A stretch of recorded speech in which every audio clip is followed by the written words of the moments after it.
Well, folks, it's 8 p.m. here Eastern Time in Cincinnati, Ohio. Pretty much most of the Trump protesters have dispersed. Everybody is inside of the Trump event right now, and finally there seems to be some calmness out here in what was a crazy scene.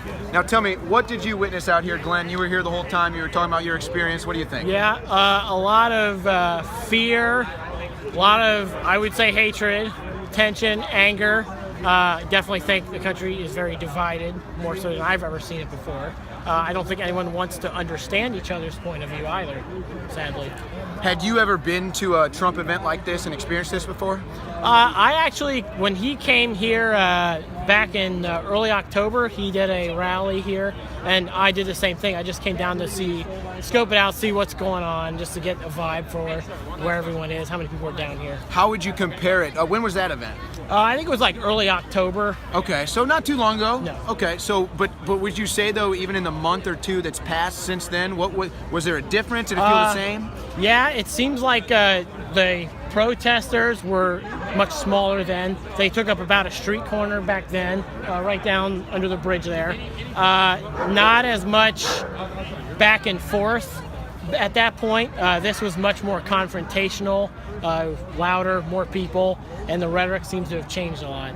So as just somebody who was just observing the whole thing, do you think there's any positivity coming out of it?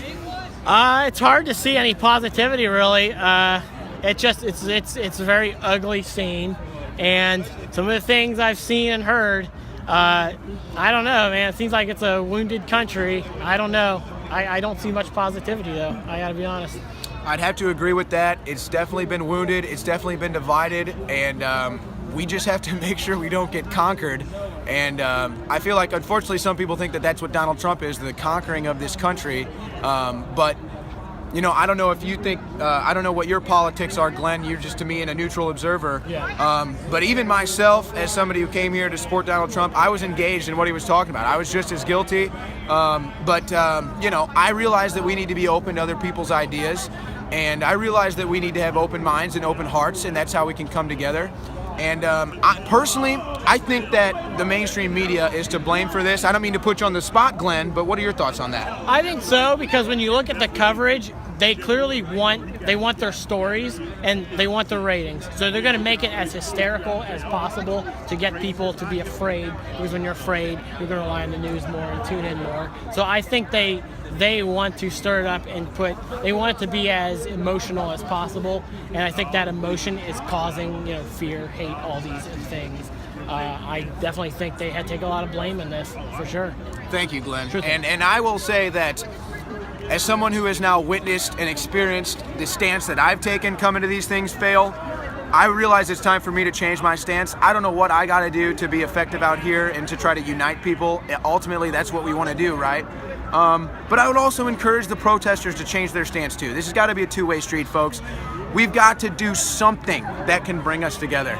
We've got to find something that can unite us. I don't know, you know, coming out here and protesting Trump isn't going to work. Me coming out here and standing up for Trump in the face of the protesters isn't going to work. It's just going to make things more difficult. It's just going to wound this country more. So I don't know what the answer is.